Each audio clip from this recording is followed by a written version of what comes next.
So we're going to run this one just like we did the last time, where I'm going to mainly address questions or topics that you want to know about. So they can be from any part of the lecture that we've gone over, any part of the textbook.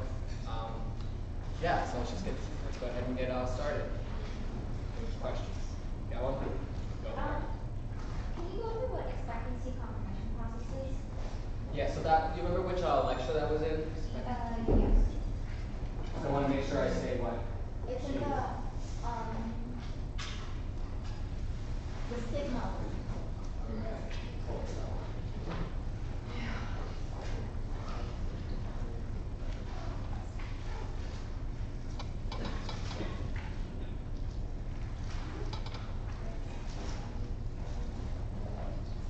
Okay. Do you need this line? If you have it, that's great, but if not, Oh, it's right there. oh, here it is. Okay. So this is the idea that it's very similar to what we learned about before with the self-fulfilling prophecies and expectancy fulfillment.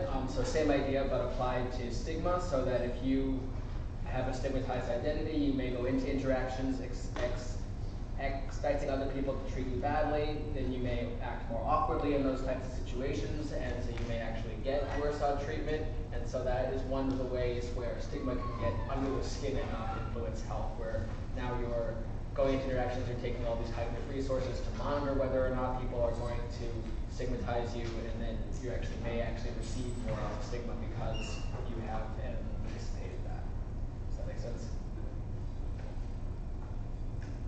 Yeah. Can you go over the social exchange theory and the interdependence theory? Sure, I'm going to pull those up too. But that's in the close-on relationships lecture. And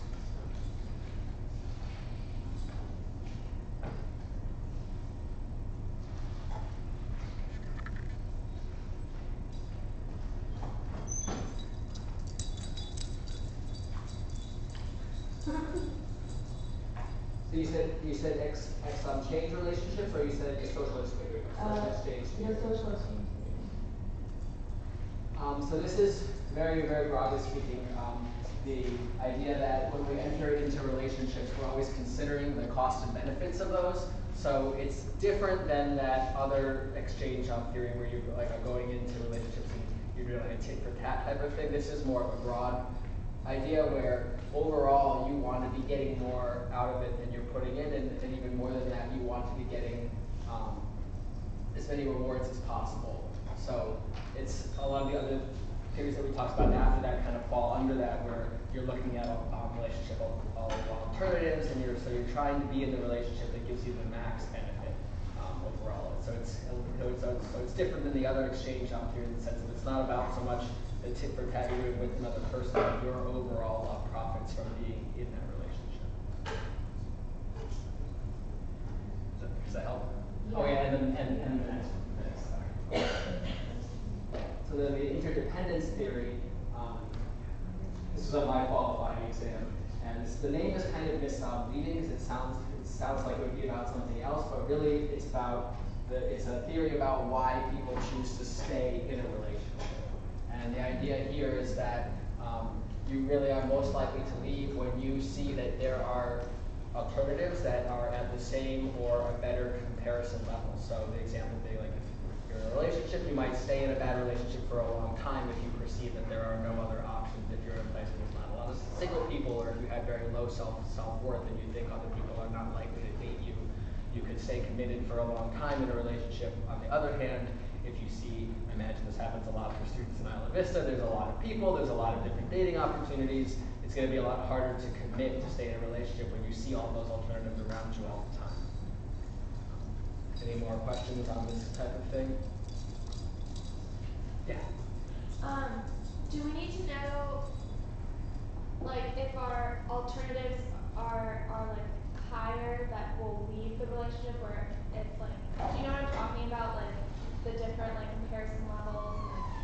Yeah, so definitely know that, at least broadly speaking, that if the comparison levels are better than the one you're currently in, you're more likely. It doesn't mean that everyone always leaves when they perceive other options or other things that go into a relationship process, but certainly they're much more likely to do so than if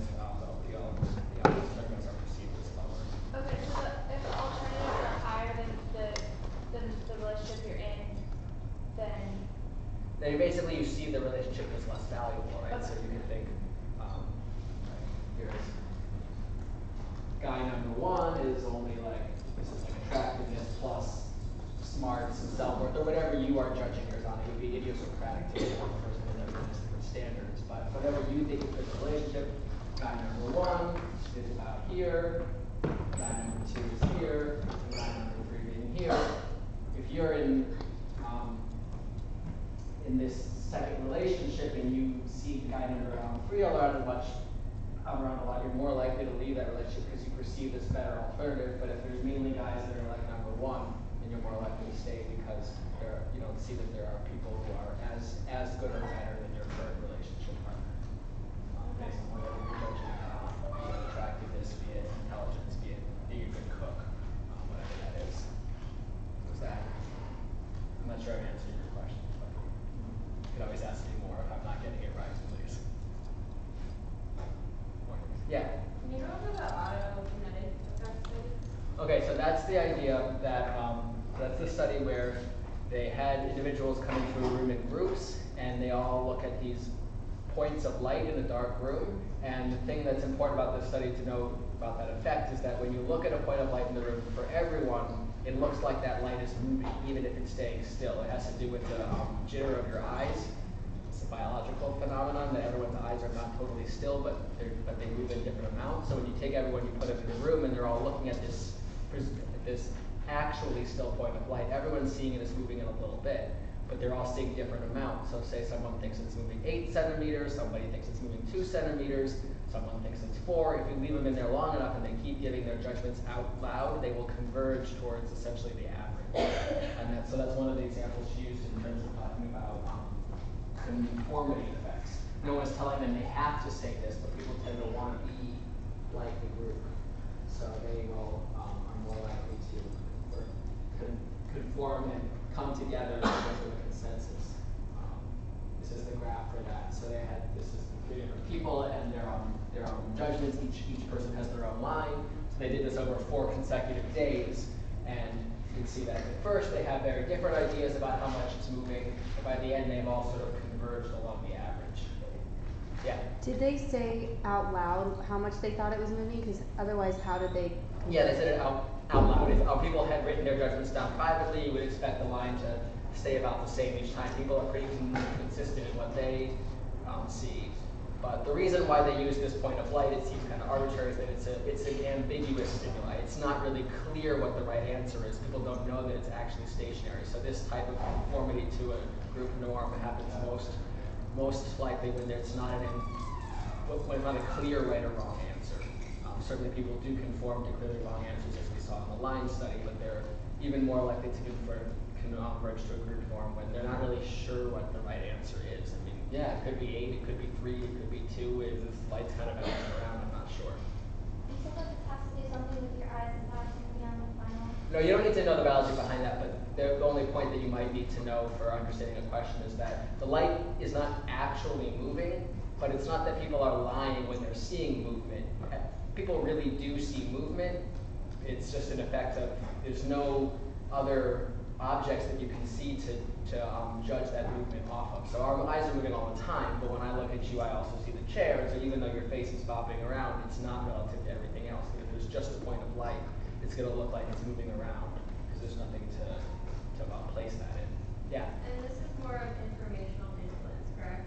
Yeah. So that's absolutely correct. So it's happening most in domains where people aren't really sure. They're looking for information. They're kind of looking to the group to know what the right answer is. There isn't really a right answer, but so that's why they're converging to the group norm. So yes, example of informational influence. More questions?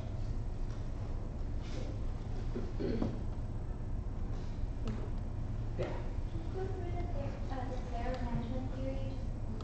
Awesome. That's my favorite.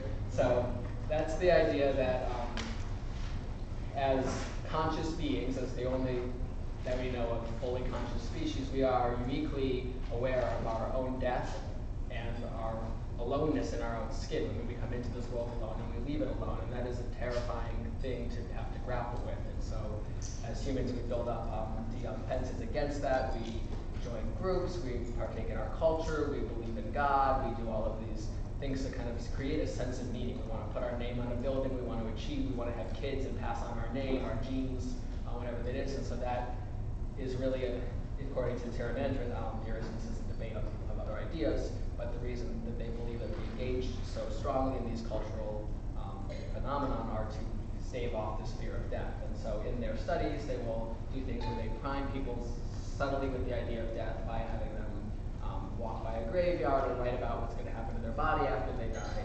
And when people do that, they become more rigidly adherent to their worldview. So if they are sort of racist to begin with, then they're more likely to derogate an out-group member. If they're highly religious, then they're more likely to rate the essay of someone who supports their religion higher than someone who doesn't.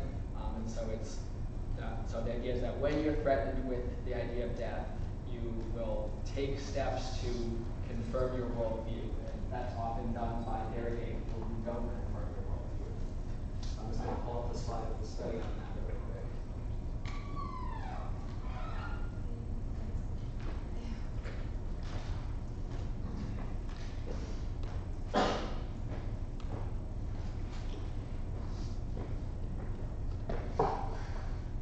So this is the study.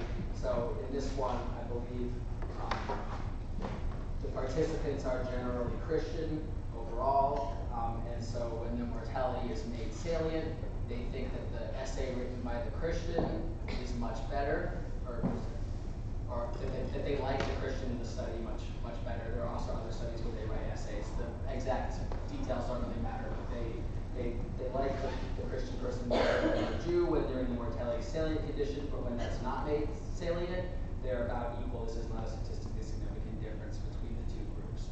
So it's not that people are always going around necessarily derogating people who don't conform to their worldview, but when that threat of death is made salient or made known, that's when that effect occurs. And this specific one, this half is the graveyard thing, and the other half isn't, right? Yeah, so mortality salient refers to any manipulation that primes death. It could be walking by a graveyard, it could be writing about what's going to happen to your body after you die.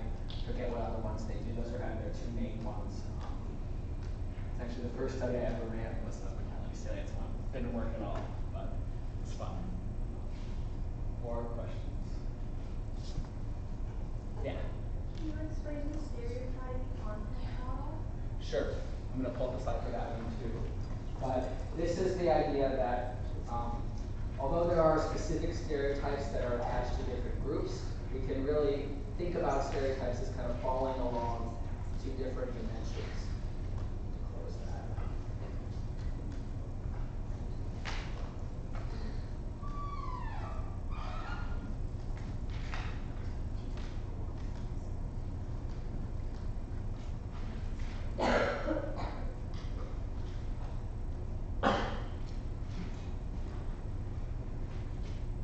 So there's two different dimensions along which stereotypes of any group can fall. So there's kind of the overall competence of the group. So if they're perceived as not being very high status, then that's equated with low competence. And then the other dimension is warmth. So how friendly, how much people like the group. And these are not necessarily their actual competence or actual warmth, but it's sort of the societal level stereotype of that. So low status and high status groups. So you can see when you combine low competence with high warmth, you get sort of a paternalistic stereotype, the idea that these people need to be kind of taken care of. And so that's falls with housewives, elderly people, disabled people. We certainly have negative stereotypes toward them, but they're of a different type than some of the other groups. If they're high in warmth, high in competence, that's an admiration. These usually people are in your in-group, or they're allies, or they're people that you admire. So you're have those types of feelings towards them. If they're low in warmth and low in competence, this is sort of the worst group to fall. This is the contempt is the feeling associated with that, and so that's welfare recipients. I think is the best example of that. People have a lot of contempt towards that.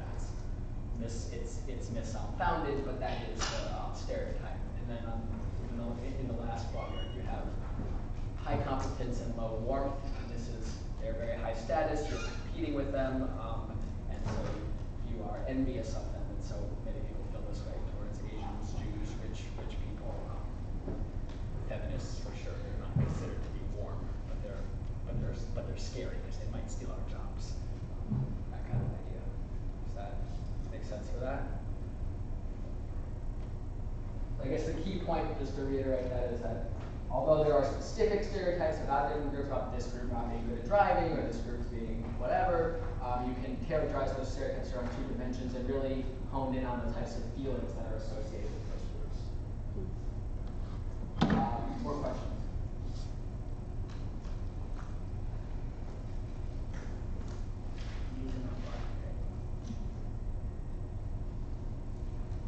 Anybody?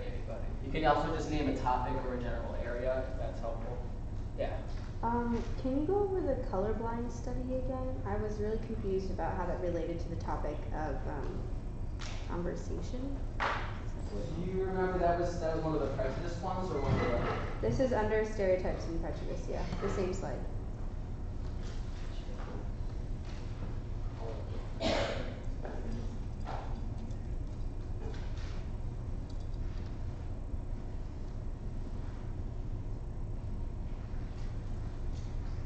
Do you know if it was in the first one or the second one? The first one. Okay.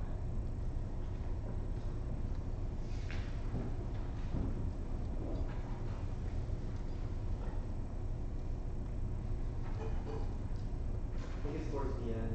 Alright, cool, thanks.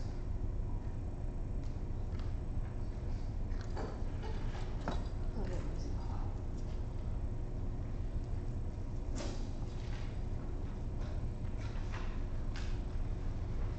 Okay, so this is a study in which they had all white participants and they were either interacting with a white or a black Confederate.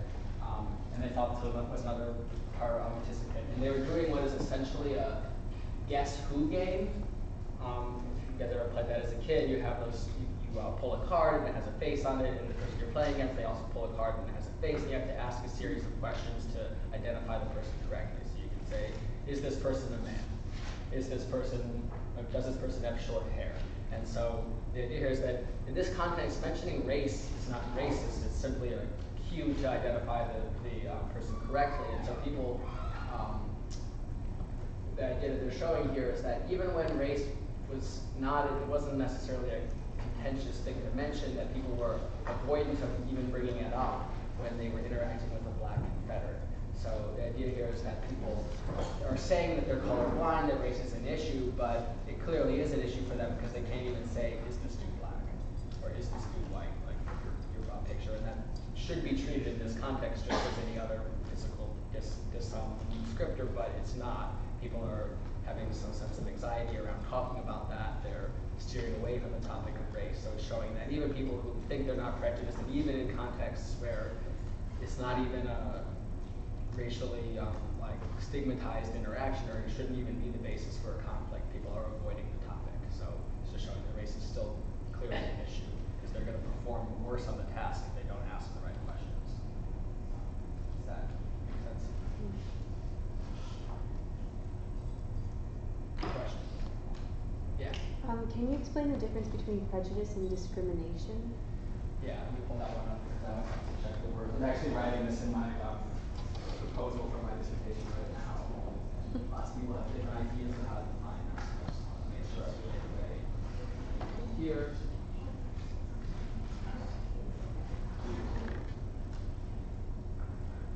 So stereotype is the word for expectation.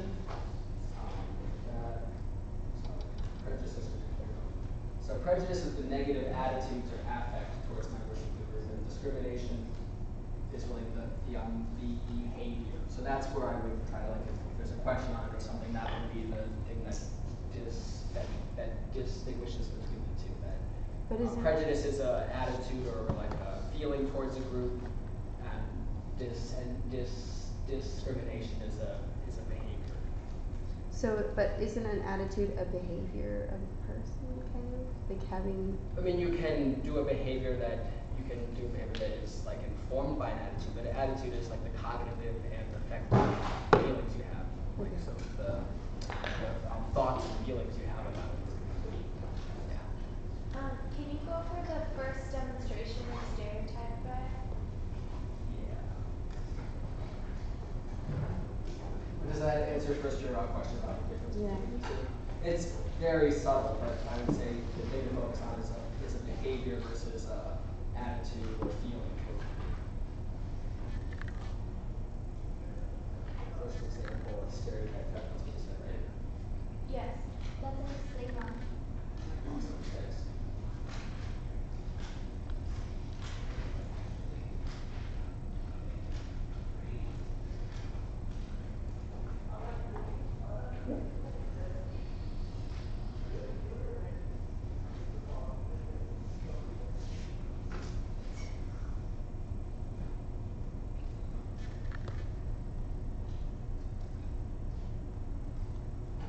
Okay, so in this first demonstration, they had participants who were black and white, that's what the BW stands for, and then they had 3 different conditions. So if we draw this the way that Dr. Major always does, we have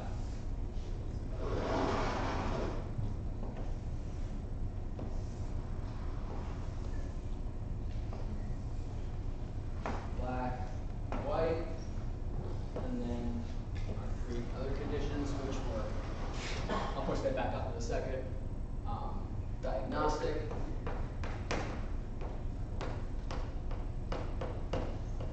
non-diagnostic,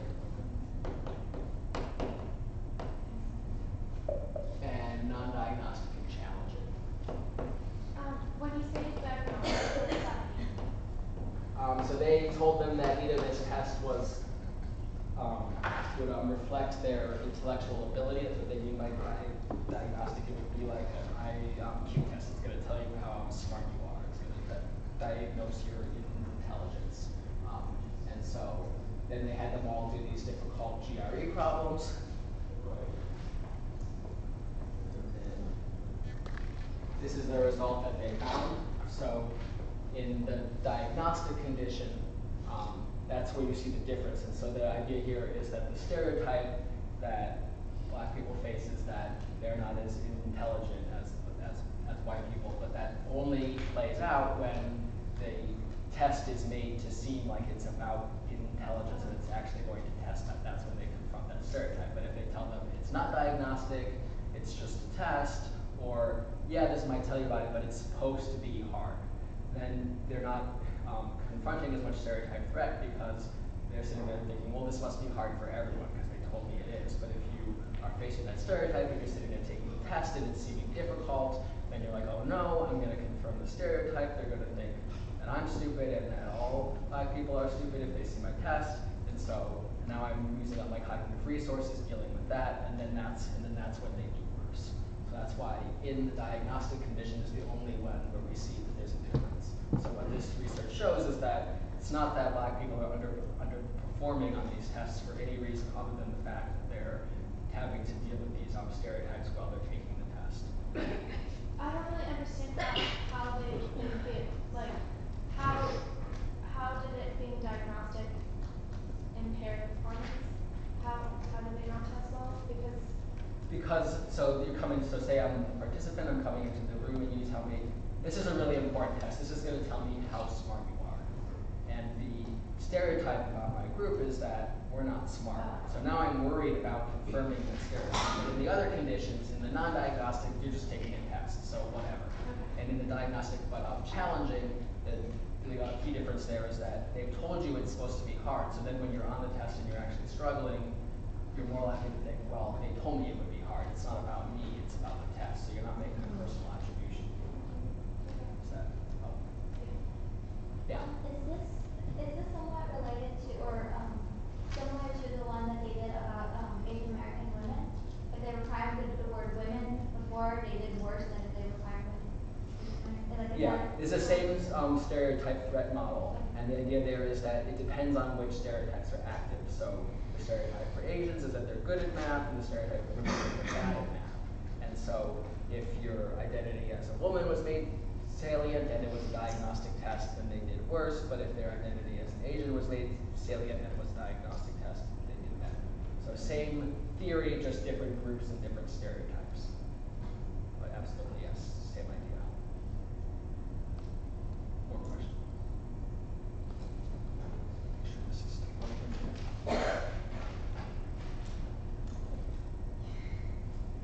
Oh yeah. Why is social loafing more prevalent in collectivist cultures than independent cultures? Because I would think it would be the opposite. You said why is social loafing more Salient in collectivist cultures. more salient? Yeah. So that doesn't mean people are doing it more. I think it means that people are more aware of it, more keen of it, because in a collectivist culture, we're all supposed to be working together towards something, so we're going to be a lot less supportive of social loafing than an individualist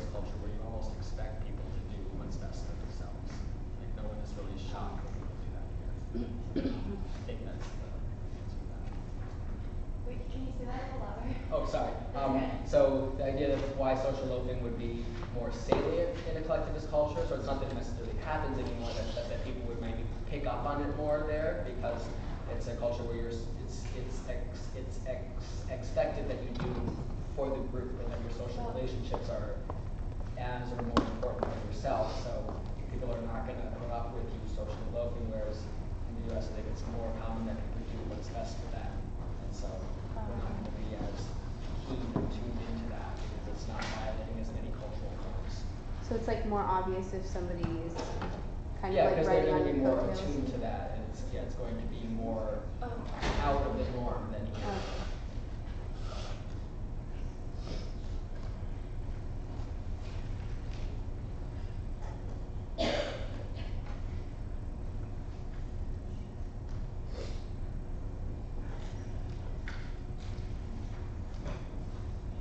What else? Anybody? Yeah. I have a question on the self-perception theory. I still don't know what it is. Sure, so that's something we talked about early on in the class. And that's the idea that especially when you don't know much about yourself in that domain or what your attitudes are, you learn about that by watching yourself in the same way that you would watch somebody else to learn about them. So I see someone else, they're always on time to class, they seem to work really hard, I think they must be a good student. And I would use the same principle for myself. I think, oh wow, I really am showing up all the time and I'm working really hard, and this must be important to me. So that's the idea that you learn information about yourself in the same way that you learn about other people. And most commonly in situations where you don't already have a strong attitude formed. Well, how does that have to do with the foot in the door technique? Because that's the like sub. Let me pull up the slide on that and see what if I can try to remember what she was thinking.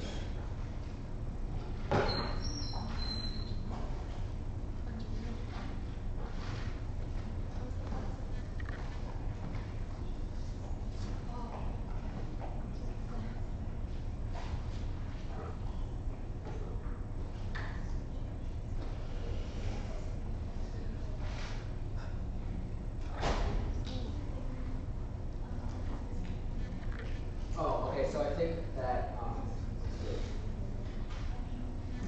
she's going here, so the foot in the door phenomenon being the idea that if you get someone to put a small sign in their window and then later when you come back and ask them to put a giant thing on their front lawn, they're more likely to do so. And so people don't usually have a strong, pre-formed attitude about putting signs of certain things in their yard. So what they do, so kind of why this works is that now I've got you to put up this little sign, and now I'm going to infer that my attitude is in support of this cause, because I put this sign in my window. So when they come back and ask me for the big one, I'm more likely to say yes, because now I have this idea that my attitude is in support of Obama or whatever the sign is that they're asking me to put up. That's one of the ways, yeah. And then the second way that it works is that people like to be consistent and committed to the causes that they're committed to. So if I've said yes once to something, I'm more likely to say yes again because now I said it's important to me. So very similar ideas there. Yeah. Because I know there's like door in the face, like all those. Is self-perception theory the only one for foot in the door, or does it also apply to like the other ones as well? I don't think it applies as much to like door in the face. The idea there is more the idea of reciprocity. So if someone asks you for something ridiculous and then you say no and then they change what they asked you, they're kind of giving you something by taking their needs down a notch. So like they're basically giving in to you by saying, okay, well no, how about this? And so the idea there is that now I want to reciprocate the sacrifice that they've made, and so now I sacrifice and say, okay, yes, I'll give you a ride, or what, whatever it is. So yeah, self-perception theory is mainly for this one, and then I think most of them say something else after that. But door in the face.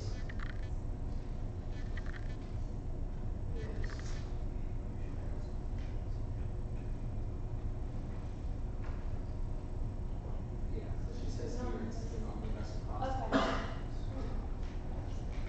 Lowballing is the commitment, I think, and once you already decided that you want that car, even if they start adding on more prices, you kind of already have in your head that you want this, and so Okay. so they all have sort of different reasons. Yeah. Some of them might be overlapping, but they are the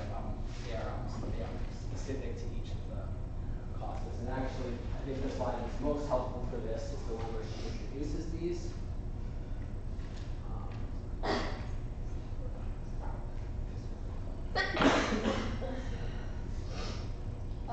These are all from the same guy has a theory on all of these, so he has different reasons for why the different ones work.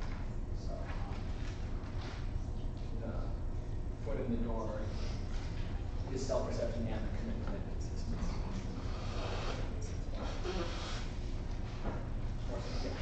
I had a question about the equity theory equation.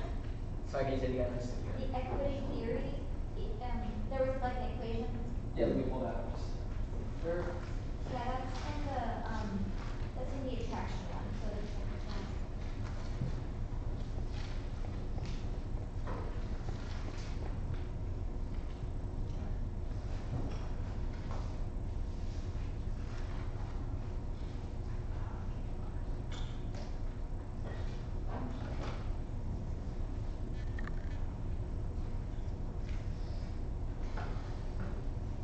Okay.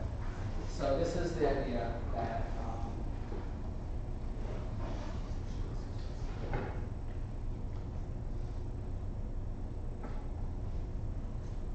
so that you want to pay into your relationship. What you really want balanced is that what you're getting and what you're putting in equals what your partner is putting in and what they're getting. So it's not just that you want to get out of it more than you put in, but that you could have this equation be balanced. Say that your partner gets very little benefits from you, but they also contribute very little. That could still give you a balanced equation if you're also not putting in very much. So it's more about the balance overall between how much people are putting in and how much they're getting back, rather than the overall total amount, because you're dividing both by the contributions. So that we're almost content with relationships where the ratio of benefits and contributions is similar, not that the just total number of contributions are the same. If that makes sense. Trying to think of a good example.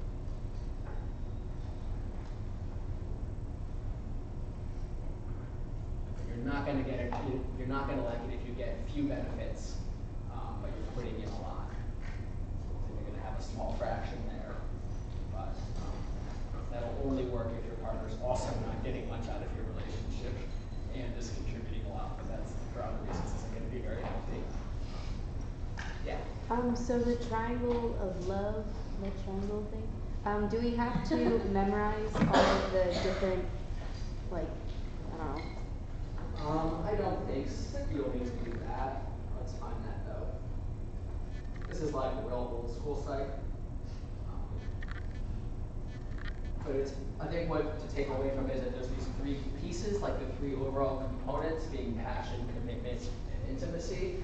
And that it's possible to have relationships that are built on some or all of those. And for different types of relationships, that could be perfectly fine, but for others it may not be as healthy. Like if you're really seeking a consummate love, you want the whole shebang, you want your soulmate or whatever, and you're in a relationship where it's simply intimacy and passion and no commitment, that's not going to meet your needs, that's not going to be what you want. In another context, that might be just fine. You're just starting out with dating, you're not looking for a big commitment, but you are looking for a good relationship, that could be just fine. So I think what I would definitely want to know from this is those three main pieces, and then kind of thinking about, and you can kind of reconstruct those if you know them, but we're not going to ask you to be like, what is passion and commitment that will be fatuous love? That would be pretty unspecific. I won't ask you something like that, but I would want you to understand, like, what are the different pieces that go into a relationship. So commitment, passion, and intimacy. Yeah. Can I have an example of benevolent sexism? So that's the idea that, like, let's see, a good example of that would be, Is it like women cooking in the kitchen? I don't know. yeah, that's almost bordering on not benevolent because you're making yourself, but seeing like, I really love my wife because she's so good in the kitchen, and I really only praise her for that. And then, I guess a better example would be going out with a girl and like always trying to protect her in kind of an infantilizing way. So not letting her carry things when she's totally capable of it. Being like, oh no, honey, let me get that, or don't worry about the bills. I'll take care of that. You wouldn't want to do that. That kind of thing is the benevolent sexism, where they think that they're treating the woman well, but what they're really doing is treating her like she's incompetent. Good example of that. Would an example be when, some men think that, women shouldn't be in the army, they shouldn't be in the military, or, Yeah, that could be that. That is sexist, but they think that they're doing it to protect women. But it's just not their place. It's that kind of attitude. I love women, but they just shouldn't be in those contexts, or it's for their own good. That kind of idea. Sexist. Yeah. Wait, the example that you gave, right? Where does that fall into on this? Is this like a summary of literature? Like, what you said, is that a summary of the whole triangle, or is that like a certain aspect? Kind of this Which, the benevolent sexism, or? where like, the women can pay, but like, you're saying, no, it's fine, I'll take care of it, like. Oh, so that's not really to do with this. That's Okay. more to do with, his question was kind of jumping back to one of the prejudice lectures, the different types of sexism. So there's like, they call it old fashioned sexism, and that's the more just like women don't deserve equal rights. They can't do math, they can't do these things, it's not even possible. But the benevolent sexism is the people who wouldn't see themselves as sexist, but what they really are doing is patronizing women. Yeah. Is that what is considered modern sexism? Yeah. Okay. Benevolent or modern. It's more subtle, but it's still definitely there. Can you go over modern prejudice, like the example for modern prejudice and implicit prejudice?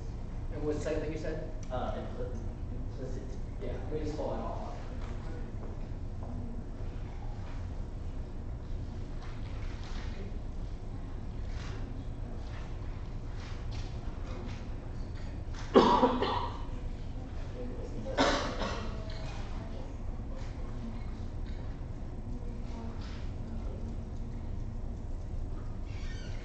So she starts off by talking about old-fashioned prejudice.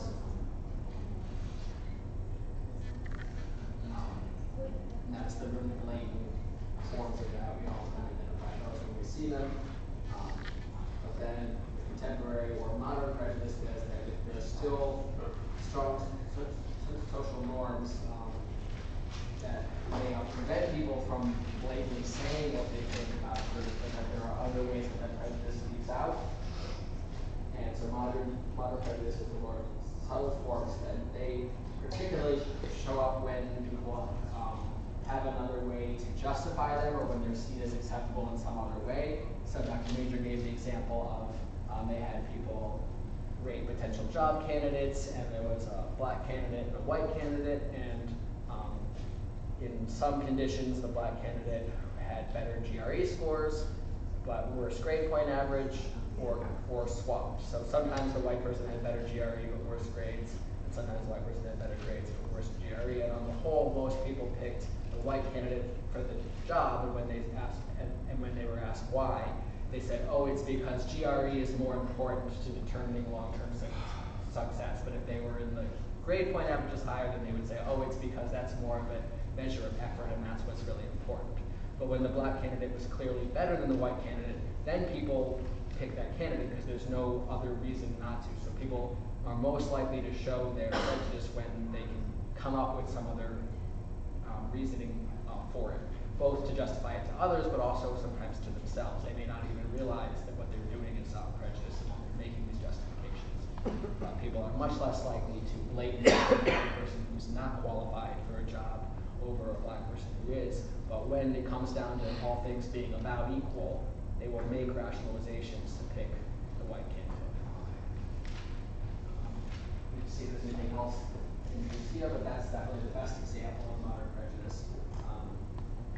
So when it's acceptable or safe, hard pressed to think of examples of that because it seems to me it never is, but people will sometimes say things when they're with their friends and they think it's an okay environment to say something. Or when someone's already down and out for other reasons, like someone's already a criminal, and they're more likely to make racial slurs and things like that because it seems like a safe thing to say here. And then the same modern prejudice can show up as differences in your explicit and implicit racial attitudes and the difference between and private behaviors and what you do with, what you do alone and what you do in public is different. People are much more careful when they're in public. And then the difference between implicit and explicit prejudice is that explicit prejudice is what you would rate on a self-report scale, where it would say something like, I don't think that women deserve equal rights as men. That would be an explicit example of prejudice, but an implicit one is where you do these reaction times tasks to sort of get at people's non-conscious associations. And there is some contention in the field about whether this measures people's exposure to social norms when they grew up or their own actual attitudes. But regardless of what that debate comes out to, people certainly have these associations in mind. So regardless of how explicitly prejudiced or non-prejudiced you are, you may have an implicit attitude that shows a white bias over blacks. People are faster to associate words that are good, like beautiful, good, intelligent, faster to associate that with a white face than with a black face. And they're faster to associate negative words with black face than a white face.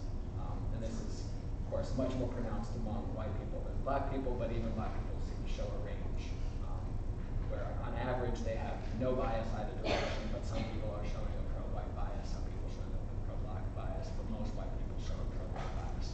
Yeah? So if I were to say like funny, athletic, then I could say that that'd be like a black person, right? Is that like the same thing overall? I'm sorry, I don't quite understand that. Can you say it one more time? Oh no, I'm just Okay. I was saying like word associations, like you're going to like, oh, it's beautiful, smart. You said you associate a black person with that? Yeah, so the way that the task really works is that you have two different words up in the corner, so it'll be like, it'll tell you good and white. So you have to do it both ways. There's multiple trials in bad and black. So this will be, so then you would get a face or a word. So the face would be either white or black, and the word would be either good or bad.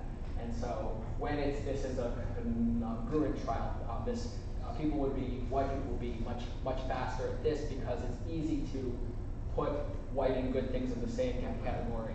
But when you do it the other way in the other trials, and it's counterbalanced always, now good and black are in the same category, and bad and white are here, and you get a white face. You're gonna be much slower to put it in the right category because you've also been putting bad words there. So that's where the reaction time piece comes in. You don't need to know the details of that, but I'm just trying to help make sure people understand kind of the process here. It's about your reaction time in associating white and black with good and bad. Yeah. That's the link that you put on here, right? That we could go and do a test. And that one has like links to all different types of IATs. They do them for weight bias, they do them for age, they do them for gender. Everybody who's one of Dr. Major's class, he does a lot of work with weight bias there. And, so, yeah, you can do it for all different kinds of things. I did one with homophobia for almost a study of mine.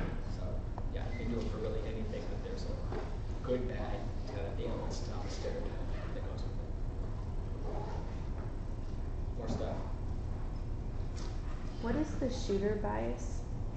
Okay, so that's also related to all this stuff about implicit and explicit biases, and the shooter bias is that, especially when people have to make snap decisions and don't have a long time to try to override their automatic or implicit attitudes, that's when they're most likely to come out. And so the situation where someone may or may not have a gun, that requires a split-second decision, and so cops often it's happening more and more, and I think this is a whole other issue. We're just going to be implicit prejudice, but that's not the point. But the idea is that in those moments you have to act fast, so there isn't time to deliberately think, I'm not actually racist. He's actually not any more likely to be dangerous than a white person. And so people are, rather than having this time to contemplate and come to a fair idea about whether or not they should shoot, they're shooting fast, and they're more likely to shoot a black person, especially in the head or to a fatal wound. What is that term called? Shooter bias. So it's an example of how implicit prejudice is really evident when people have to make snap decisions. And that's particularly horrifying. And we're seeing more and more and more of. In the news.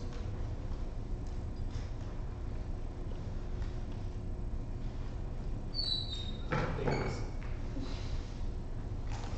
Yeah. Can you go over the results of the altruism experiment? Sure, let me just pull that up.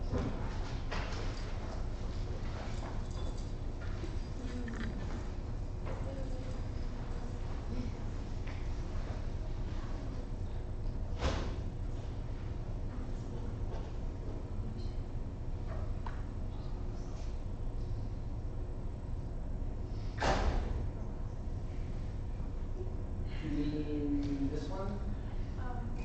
Yeah. Yes?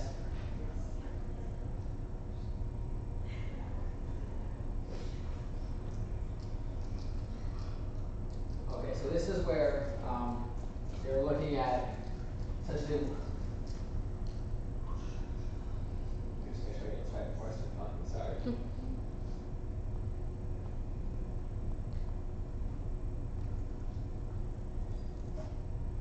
Okay, so the idea is that it's one of the ways that you can figure out if someone is helping for egoistic or altruistic reasons is that by looking at how easy it is for them to get out of the situation. So when it's easy to leave a situation, people are much less likely to help when they are helping for egoistic reasons. So let me back up a second and say that egoistic helping is motivated by your own feeling of discomfort by seeing someone else's problem. So I see someone in need and it makes me feel bad. I don't like looking at homeless people. It makes me feel like, oh, our society is bad. So now I want to help, but not because I want to help him, but because I won't do that anymore.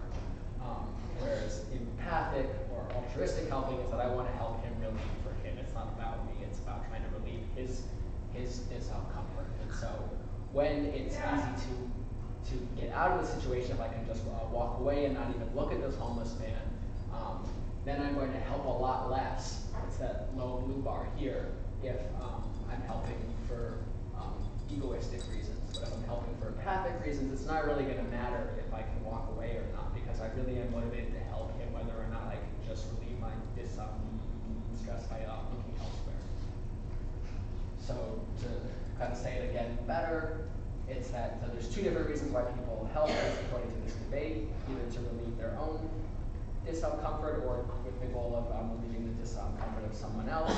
And if the goal is to relieve my own discomfort, if I could just walk away, that's going to make me feel better. I don't have to deal with that anymore.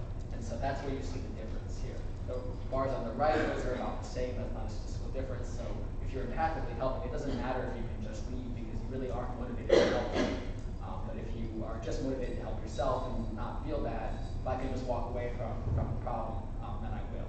And so that's one way that you can distinguish whether or not someone's helping for egoistic or altruistic reasons is by basically manipulating whether it's easy or hard to leave the situation. Yeah. Two questions. How do they test the emotional responses, the distress responses? You know, I'm not actually sure how they tested that. I think they probably gave them like a self-report thing and said, why are you interested in helping? I'm not super familiar with the details of the study. Okay, because I mean, when she was explaining it, I felt like if someone wants to believe that they're empathic and then they go through this stuff, I feel like because they were primed with, oh, you know, I'm an empathic person, they're more likely to help because they were primed with that. Does that have anything to do with it? I mean, it could, but they didn't. I don't think they would have primed them. They would have asked them what their reasons are for helping, rather than saying, "Are you helping to be empathic?" Because that would certainly prime someone. But I'm not totally sure how exactly they asked them. But certainly, I mean, people's self-reported reasons for helping are important. Like even though it might be a bit to reduce my own discomfort, some theorists argue that everyone is doing it for that reason. But if I think I'm doing it for altruistic reasons, even if that may not be entirely true, I'm still less likely to leave the situation and not help because I am committed and I'm motivated to do that. Yeah. One more question. How come the difficult escape is higher than in the distress part than in the empathic part? I think that's probably not a statistical difference. Okay. Those are pretty close. Usually, and I have this problem whenever I go to conferences, I always get really angry. People don't put error bars on their graphs, so you can't tell if it's a statistical difference. So if you're ever making a graph, put an error bar on it, because that's how you know if that difference is just due to the standard deviation, just the normal variance in people, or whether it's a statistically significant difference. And yeah, with this, you can't really tell. But my guess is that that's not actually any different than the bars on the right in terms of statistical difference. So what that is different is that short one on the left. That's probably the only one that stands out from the rest in terms of like statistical differences. That's a good question. Wait, you can ask out loud, it might help other people. No? Okay. I don't understand why they're more willing to help if it's harder to leave More like help. Because in the distress.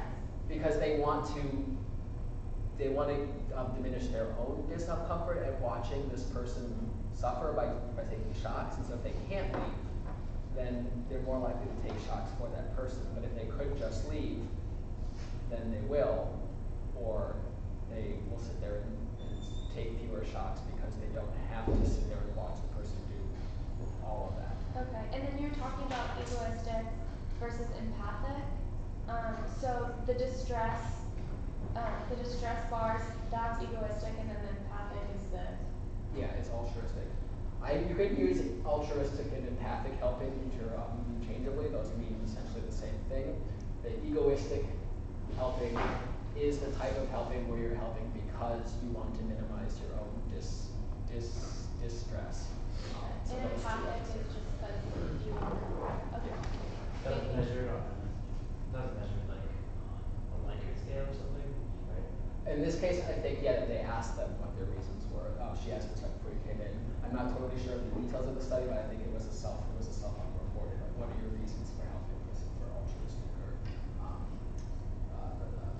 empathic, egoistic, or altruistic or egoistic reasons? And then the dependent variable was how many shocks they took for the other person. That's their measure of helping. It seems kind of weird. It's somebody helping, but yeah, that's how they operationalized it there.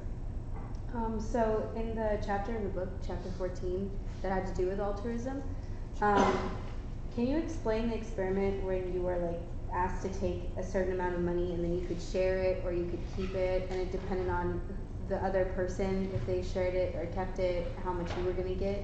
She didn't talk about it in lecture at all, and I'm really confused about it in the Well, book. let me just find it real quick to make sure do you happen to know where in the chapter that is? No, I don't.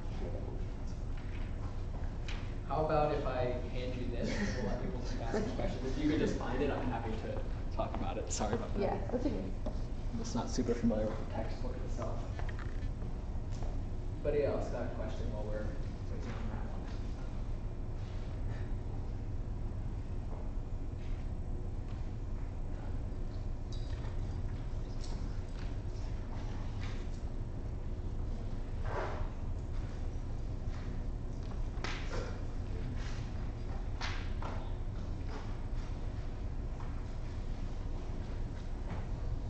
Anybody?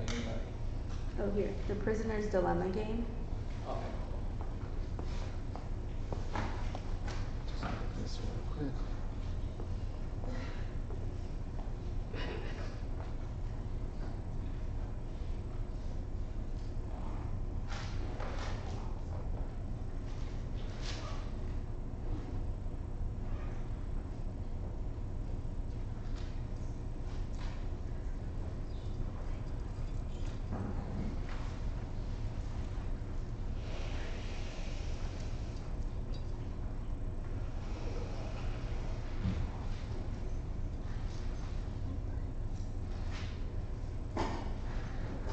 Okay, so what they're talking about here is there's this prisoner's dilemma game. It's an economic game, they call it, but it's used in a whole host of psychology experiments.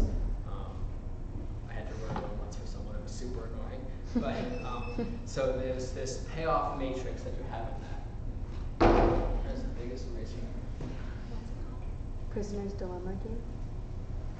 That's chapter 14. Yeah.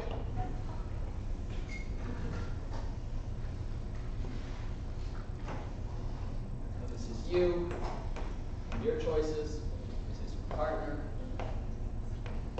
You're always fighting against someone else. And you can either cooperate, and I'll explain what that means in a second, or defect. And your partner has the same options of cooperate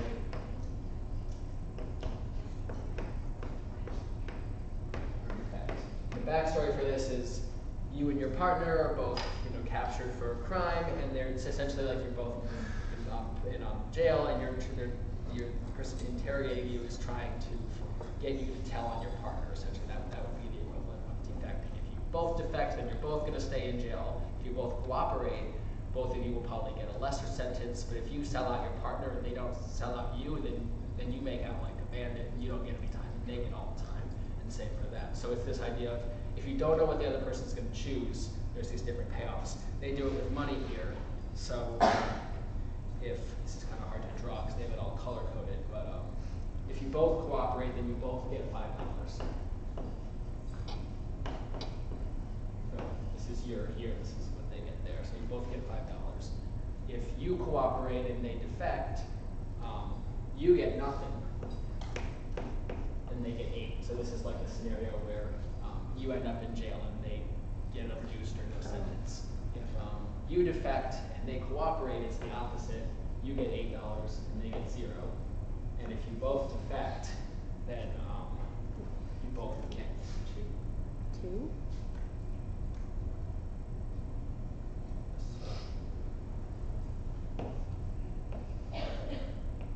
This is when you're both saying, I didn't do it, but they kind of know you did, so you both get like a reduced sentence.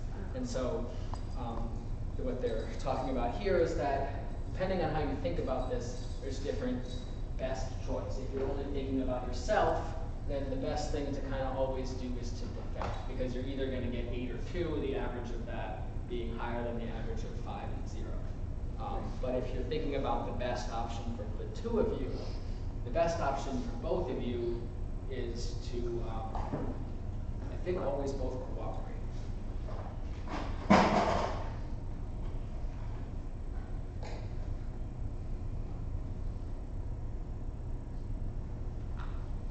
Yeah. So the best choice, you don't need to know like exactly the details of this, but what the goal of what they're trying to show here is that it kind of matters how the type of relationship you have with the partner, how many trials you're doing this over. If you're doing it more than once, it's going to be very different than if you're doing it only once. And so it's used a lot as a paradigm that they then like manipulate attributes of to see what pushes people to cooperate or defect. If they think they're going to see this person afterward, are they more likely to cooperate or defect? Those sorts of things. It doesn't, I'm looking at the chapter, it doesn't really give you a firm like point to this. It just is like thousands of studies using the prisoner's dilemma game provide some telling insights into how people make difficult choices, illuminating the way people or groups and countries would be likely to defect and cooperate, and suggesting what might be done to foster cooperative relations. So it's a bunch of words that really means nothing. Basically, this is something that is used in a lot of different studies to essentially look at how, why, and when people cooperate and defect. They change the nature of the payoffs. The study I ran for a postdoc had an angry-looking avatar or a not angry-looking avatar. So people will play around with those sorts of things to look at that. So know this as an example of the type of study people do to look at cooperation, but don't memorize these payoffs. Clearly, I haven't even memorized that, and I've done work on this. But just knowing that this is the type of interaction people look at when people cooperate and why. Okay, so it's like trying to see whether it's empathic or egoistic. Not so much here. So this is more the cooperation rather than helping. But looking at like how much people weight their own self-interest versus what's in the best interest of the two of them. So you could look at personality differences that relate to what people choose. You could look at relational differences, like if we're playing the game together, if I'm TAing your student, or if we're peers, or if we are good friends, we're going to play this out differently. So it's kind of a paradigm you can use to look at what factors influence when people defect or cooperate. So that's kind of the key point there. What's your problem? You're not cooperating. You're defecting. There was a study done with assessing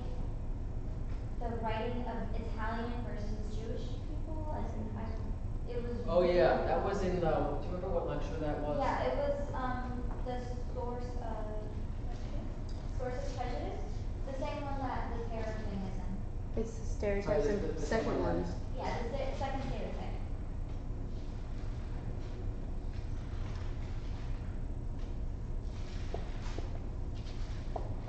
Sorry, I just drew a complete blank. Can you just tell me what your question was one more time? Oh, yeah, I just wanted to know a little more about that because it was really confusing. Yeah, so this is the Italian Jewish one, right? Yeah, it's the one that says link between, self-esteem and prejudice. Oh, I see. Yes.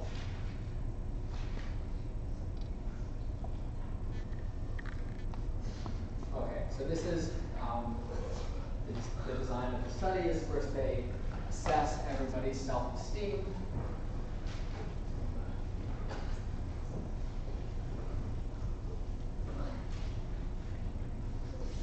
So you get a measure of self-esteem at time 1. And then they get bogus feedback that they either failed or succeeded. So some people, they say they failed on this test, whatever it is, doesn't really matter. It's like it's an intelligence test or something like intelligence. They failed or they did well. And then they have to rate a job applicant who either appears to be Jewish or Italian. So they each do, this is probably not the best way to draw it. So let's actually do it this way.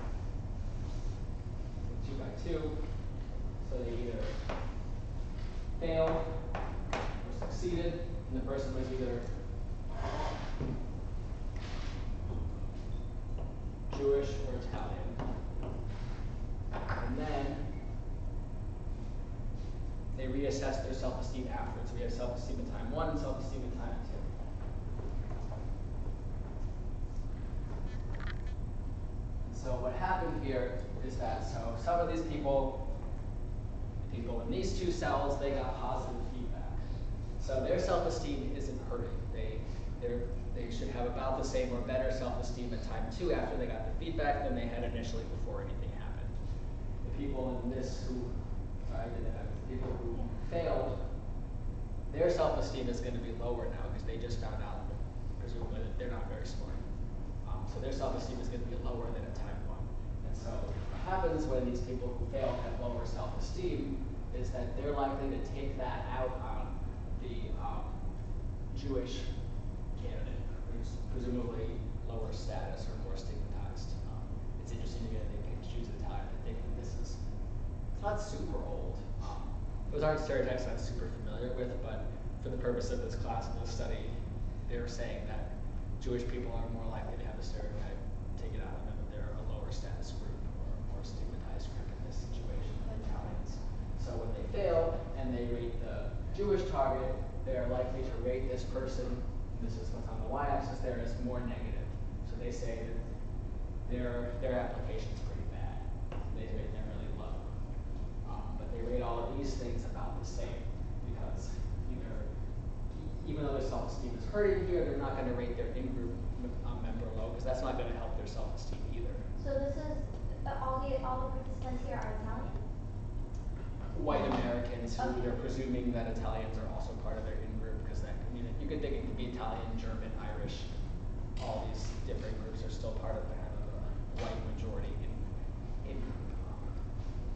And so only when you get bad feedback that you're not very smart, so your self-esteem is hurting, and then you have to rate an out-group member, that's when you're going to rate them as lower. So it's very similar to the mortality salience phenomenon, except here the driver is self-esteem. There's actually a huge debate between these theories. The mortality salience people would be like, well, yeah, because when your self-esteem is lower, it reminds you that you're going to die. That would be their argument. So it's really the same phenomenon, and the self-esteem people would say, well, when you're reminded that you're going to die, that hurts your self-esteem because it threatens your idea of self. And you really can't test those hypotheses. It's really kind of a stupid debate because you can argue both as either. But this is sort of a similar idea, but now their self-esteem is hurting, so they rate this person lower. And then what's key about this is that after they've done that, now this is their increase in self-esteem from time 1 and from after they dared give the out-group. These people, they had an increase in self-esteem. So this is kind of a misleading graph because overall their self-esteem should now be about the same, But remember, these people were starting with lower self-esteem. So by derogating the out-group, they basically boosted theirs back to their original level. Because now they make themselves feel better about themselves in this different group. So, to summarize kind of the key points here is that when your self-esteem is threatened, you have a need to raise that back up. One way to do that is to derogate out-group members.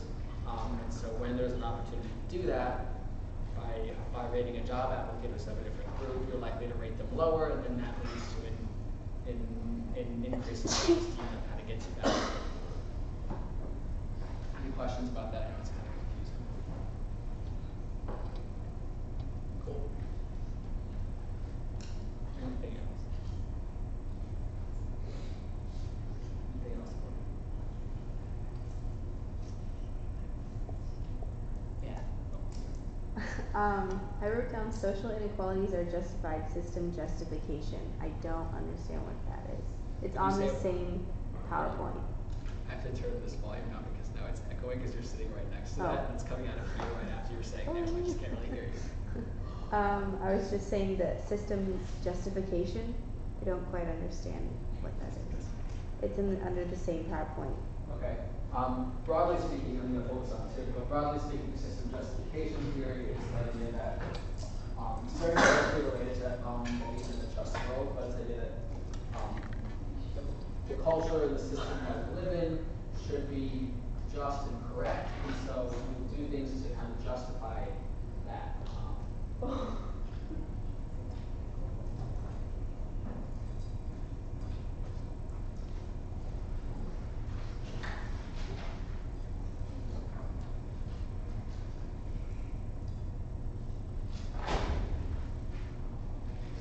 You don't happen to remember where? The social cultural sources. Say it again. The slide where social cultural sources. Okay.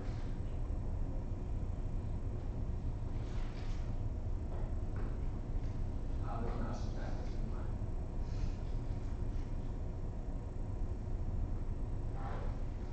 Did I not see this? Here it is.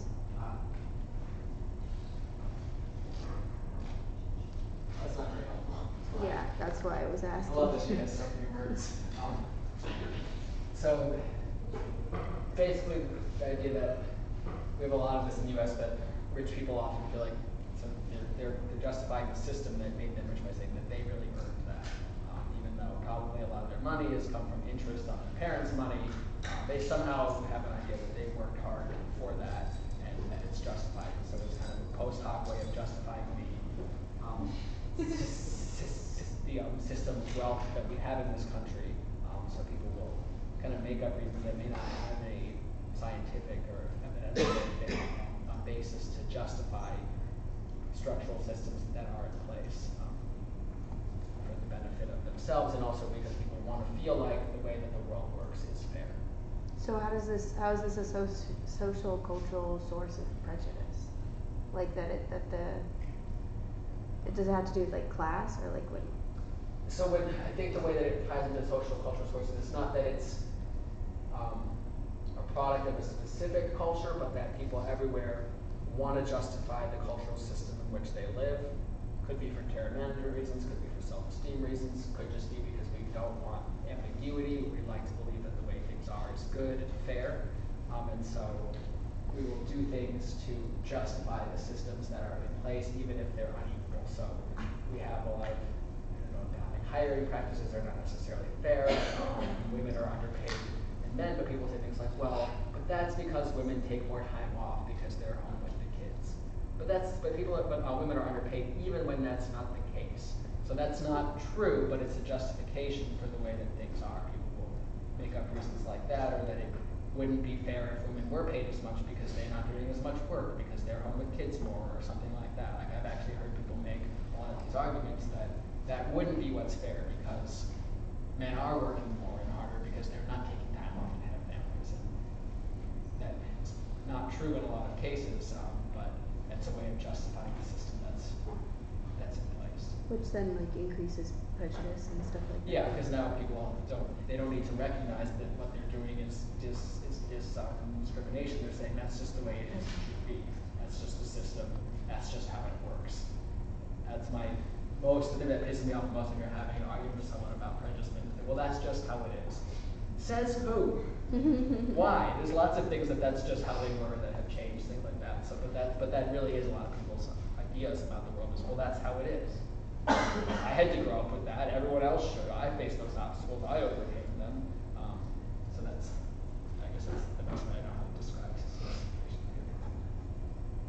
Yeah. What were you saying about like your parents' money and you think it's justified to be wealthy because it's your parents' Yeah, so money? that's just one example of like system justification is that actually I'm trying to do some work on this that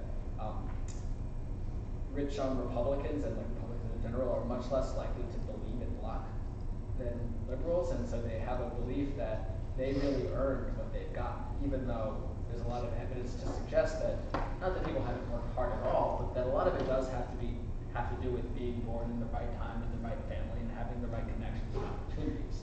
And so people will justify the fact that they're CEO of this company and making all this money by saying, well, I worked really hard while I was in college at Harvard. Well, how'd they get into Harvard? Well, let's see, Daddy went there, or Daddy bought a building, or all these things. And so it's not that they didn't do anything, but that they're not recognizing the aspects of their success that are due to luck. Whereas a lot of liberals are more likely, even when they do well, to recognize that, yeah, I was really damn lucky to be born in the U.S. and to be born white, or to have, like for me, I happened to meet my advisor in a totally fluke circumstance through a professor who taught something totally different and just thought we'd like to meet, and that's why I'm here. Yes, I worked hard. Yes, I had good grades, but that's not the only reason I ended up going to grad school. There was a piece of luck involved. So I would say I'm a low system justifier. Like I said, try not to be, but people really said try not to justify things, but lots of people do, and it's a defense mechanism for defending the world the way it is, and also for defending their own position in it.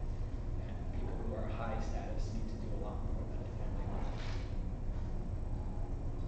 So, yeah. If you can explain the role of arousal in the aggression lecture. The role of arousal in the aggression lecture? Yeah.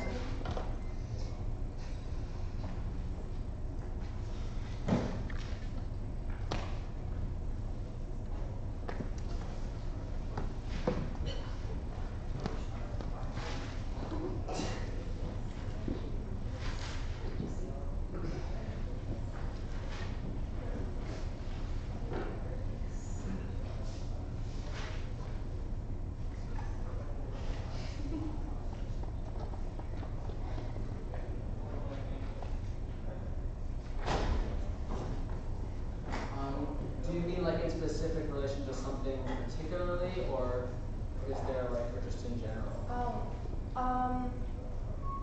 Well, I was just like, I don't know, just like with the example, like the presence of guns, or just what that has to do with the term. Sorry, I just want to make sure I'm finding everything what you're referring to. Yeah. It's slide 20. Yeah, slide 20. Slide 20? Yeah.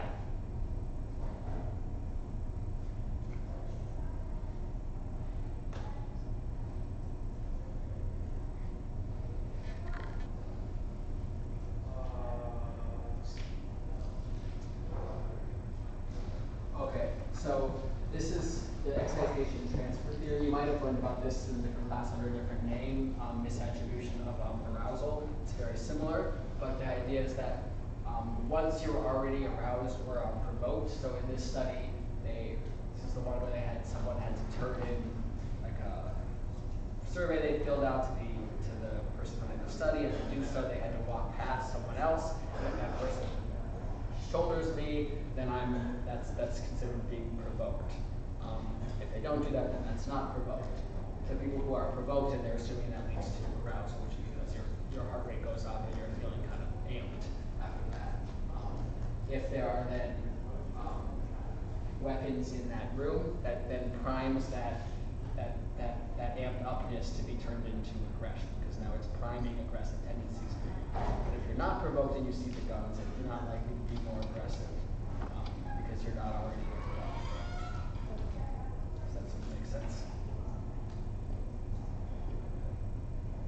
Yeah, there's lots of really cool studies on misattribution of arousal. My favorite one is they interviewed men who were walking across this either rickety bridge or stable bridge, and it was an attractive woman taking the interview, and the men thought that she was more attractive and liked her more when they walked across the rickety bridge because their heart rate went up and they were feeling generally aroused, not in like a sexual sense necessarily, but then they attributed that to her making their heart flutter, and so they thought she was more attractive even though it was the same woman. So this is the same sort of idea, but in the context of aggression. You're already amped up, and then you see something that primes that, and you're likely to make an attribution that now you need to be violent. Anything else?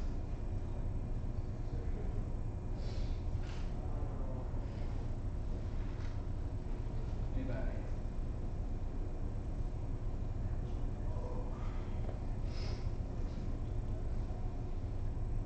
Well, if people don't have more questions, we can wrap up early. I don't want to take away from anybody's time. If you have more things that you want to know, please ask me. But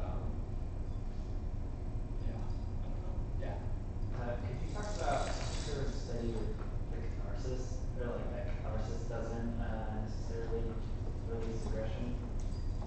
I don't know if I would necessarily believe that, but.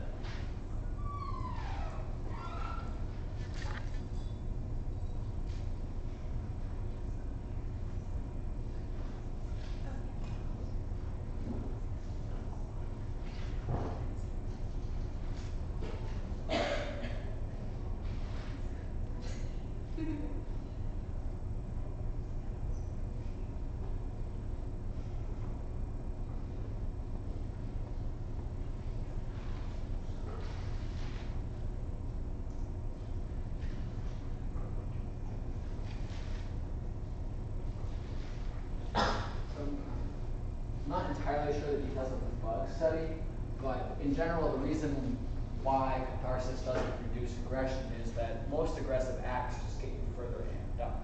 Like if I'm feeling all aggressive and then I go to kickboxing and I punch the crap out of the bag for an hour, now I'm really amped up. I don't feel necessarily less aggressive than I did before. So catharsis doesn't really work in that sense. Certainly, yes, hitting a punching bag is better than hitting a person, but that doesn't actually make you less likely to go out and hit a person after you've done that. If anything, you might be more likely because you're all primed to punch. So although people often feel like it makes them feel better, there's nothing wrong with doing those things, but it's not as beneficial as people think. It doesn't get rid of that aggressive tendency. It's another substitute in the meantime, but if anything, it can amplify that rather than reduce it. People still argue about this, though. It's not, I would say it's not a definitive thing in the field, but there's a lot of evidence to show that it doesn't actually make people feel less aggressive after punching the crap out of something. Just feel more active, more aroused. I think the bug study was they had people who had been provoked to kill a bunch of bugs, and then they were just more aggressive after that. They kind of got that more pride. They're like, yeah. How are they provoked? Probably similar to the other one where sometimes in studies they actually help them.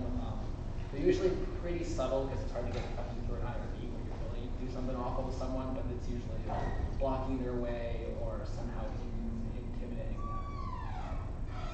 Yeah. I think she was saying that in this case, they actually either killed one bug or 5 of them in a practice, and then the people who killed like 5 bugs in the practice one and the actual one, they kept more. them, yeah. Yeah. So I think that's how, I mean, that's what she was saying. That's great. No, I really appreciate that. I don't know this as well as she did preparing the lecture, so I appreciate that. Yeah, so killing 5 bugs makes you just more likely to kill more later. It doesn't like get it out of your system. It's kind of a weird example of catharsis because that's not usually what people go to when they want to get their aggression out. But I guess you do see that that's like one of the major signs of a pathological child is killing bugs, killing animals. So that's certainly not relieving their aggression. It's just a symptom of it. It's not like they feel so much better after they kill a cat. just gonna go out and do it again or do something else the rest of this. It could feel good.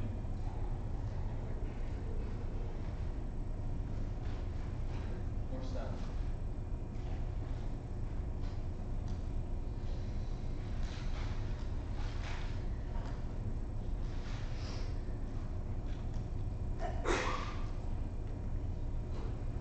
Alright, well, I guess guys are free to go. If you think of anything else, you can come up and ask me up here.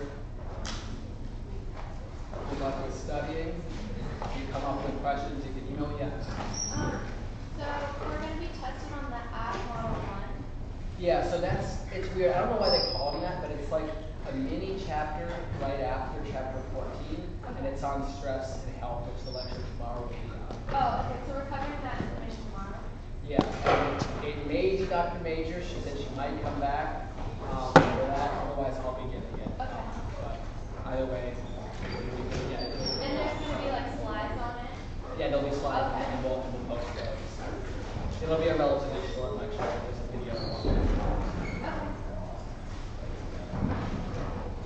And then someone emailed me and wanted to look at their Facebook page.